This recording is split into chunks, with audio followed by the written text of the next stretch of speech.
भगवान शिव, जिन्हें भोलेनाथ, महादेव और नीलकंठ के नाम से जाना जाता है, केवल संहार के देवता नहीं, बल्कि असीम करुणा, धैर्य और आत्मज्ञान के प्रतीक भी हैं। उनकी शिक्षाएं हमें जीवन में कठिनाइयों का सामना करने, धैर्य बनाए रखने और अपने लक्ष्य की ओर अडिग रहने की प्रेरणा देती हैं। आज मैं आपको एक ऐसी कथा सुनाने जा रहा हूँ, जो न केवल महादेव की महानता को दर्शा, बल्कि हमें यह भी सिखाती है कि यदि हम सच्चे मन से प्रयास करें और धैर्य रखें, तो कोई भी बाधा हमें सफलता पाने से रोक नहीं सकती। कथा प्रारंभ शिव भक्त अर्जुन की परीक्षा। बहुत समय पहले की बात है। दक्षिण भारत के एक छोटे से गांव में अर्जुन नाम का एक युवक रहता था। वह एक गरीब परिवार से था, लेकिन उसका हृदय भगवान शिव की भक्ति से भरा हुआ था। वह प्रतिदिन शिवलिंग की पूजा करता, शिव मंत्रों का जाप करता और हर स्थिति में महादेव का स्मरण करता। उसके मन में केवल एक ही इच्छा थी, भगवान शिव उसे दर्शन दें और उसका जीवन सफल बनाए। अर्जुन बहुत परिश्रमी था, लेकिन गरीबी ने उसे कई बार हताश कर दिया। गांव के लोग उसे ताना मारते और कहते, भगवान शिव तुम्हारी मदद नहीं करेंगे, मेहनत करने से कुछ नहीं होता, किस्मत ही सब कुछ तय करती है। लेकिन अर्जुन ने हार नहीं मानी। वह निश्चय कर चुका था कि जब तक भोलेनाथ उसे दर्शन नहीं देंगे, वह पीछे नहीं हटेगा। परीक्षा का समय। संघर्ष और अर्जुन ने एक दिन निर्णय लिया कि वह भगवान शिव की घोर तपस्या करेगा। वह गांव छोड़कर एक घने जंगल में चला गया, जहां उसने एक शिवलिंग स्थापित किया और कठोर तपस्या शुरू कर दी। दिन बीतते गए, महीने बीतते गए, लेकिन शिव प्रकट नहीं हुए। अर्जुन की तपस्या और कठिन होती गई। उसने भोजन और जल तक का त्याग कर दिया। उसकी आंखों में केवल शिव के दर्शन की लालसा थी।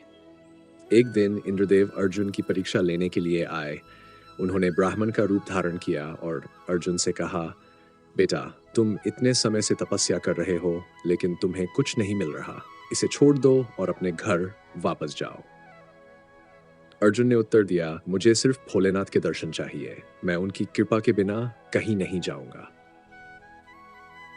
इंद्रदेव ने मुस्कुराकर उसे आशीर्वाद दिया और चले गए। लेकिन अर्जुन की परीक्षा अभी समाप्त नहीं हुई थी। सबसे कठिन परीक्षा, हार के बाद भी अडिग रहना। कुछ और महीने बीत गए। अर्जुन अब बहुत कमजोर हो चुका था। उसका शरीर हड्डियों का ढांचा बन चुका था, लेकिन उसकी भक्ति अटूट थी। एक दिन जंगल में एक बड़ा तूफान आया। पेड़ उखड़ने लगे। बारिश इतनी तेज थी कि शिवलिंग पानी में डूब गया। अर्जुन का मन डगमगाने लगा, लेकिन उसने हार नहीं मानी। वह शिवलिंग के पास बैठा रहा और शिव मंत्रों का जाप करता रहा। तभी एक वृद्ध साधु वहां आया और बोला, बेटा, क्यों इस तूफान में अपनी जान जोखिम में डाल रहे हो?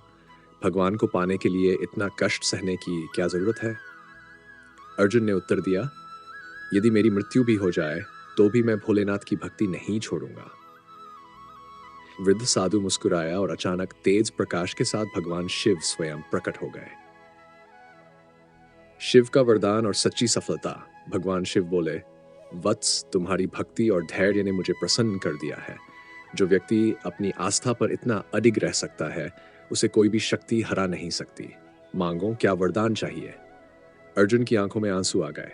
उसने हाथ जोड़कर कहा, हे महादेव, मुझे केवल आपकी कृपा चाहिए। आप सदैव मेरे साथ रहें और मेरी आत्मा को शक्ति दें। शिव ने कहा। इसके बाद अर्जुन का जीवन पूरी तरह बदल गया। वह न केवल मानसिक और आत्मिक रूप से मजबूत हुआ, बल्कि उसकी मेहनत रंग लाई और वह एक सफल व्यक्ति बन गया। उसकी भक्ति और समर्पण ने उसे हर विपत्ति से बचाया। कथा से सीख। शिव हमें क्या सिखाते हैं? इस कथा से हमें कई महत्वपूर्ण जीवन पाठ मिलते हैं। धैर्य ही सच्ची शक्ति है। भगवान शिव हमें सिखाते हैं कि सफलता कभी रातों रात नहीं मिलती। हमें धैर्य रखना होगा और लगातार प्रयास करना होगा। अर्जुन की तरह यदि हम अपने लक्ष्य के प्रति अडिग रहें, तो हमें अवश्य सफलता मिलेगी। अष्टो, कठिनाइयां हमारी परीक्षा होती है। अर्जुन को कई कठिनाइयों का सामना करना पड़ा, लेकिन उसने हार नहीं मानी। जीवन में भी जब हमें असफलता मिलती है, तब हमें समझना चाहिए कि यह केवल एक परीक्षा है। अगर हम डटे रहें, तो सफलता निश्चित है। आस्था और समर्पण सबसे बड़ी शक्ति है। अगर हमारी आस्था मजबूत है और हम सच्चे मन से किसी चीज की कामना करते हैं, तो पूरी सृष्टि उसे पूरा करने में लग जाती है। भगवान शिव उन्हीं को आशीर्वाद देते हैं जो अपनी भक्ति में सच्चे होते हैं।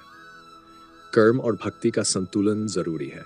केवल भक्ति करना ही पर्याप्त नहीं है, हमें अपने लक्ष्य के लिए कार्य भी करना होगा। अर्जुन ने भक्ति के साथ साथ कठोर तपस्या भी की, तभी उसे सफलता मिली। निष्कर्ष, शिव की तरह जीवन जिए। भगवान शिव केवल एक देवता नहीं, बल्कि जीवन जीने की सबसे महान प्रेरणा है। वे हमें सिखाते हैं कि धैर्य और आत्मनियंत्रण हमें सशक्त बनाते हैं। संघर्षों से डरना नहीं चाहिए, बल्कि उनका सामना करना चाहिए। सच्ची शक्ति अहंकार में नहीं, बल्कि विनम्रता में है। समर्पण और निरंतर प्रयास से सफलता निश्चित होती है। तो यदि कभी जीवन में कठिनाइयां आएं, तो महादेव की इस कथा को याद करें और उनकी तरह शांत, धैर्यवान और अडिग बने। हर हर महादेव।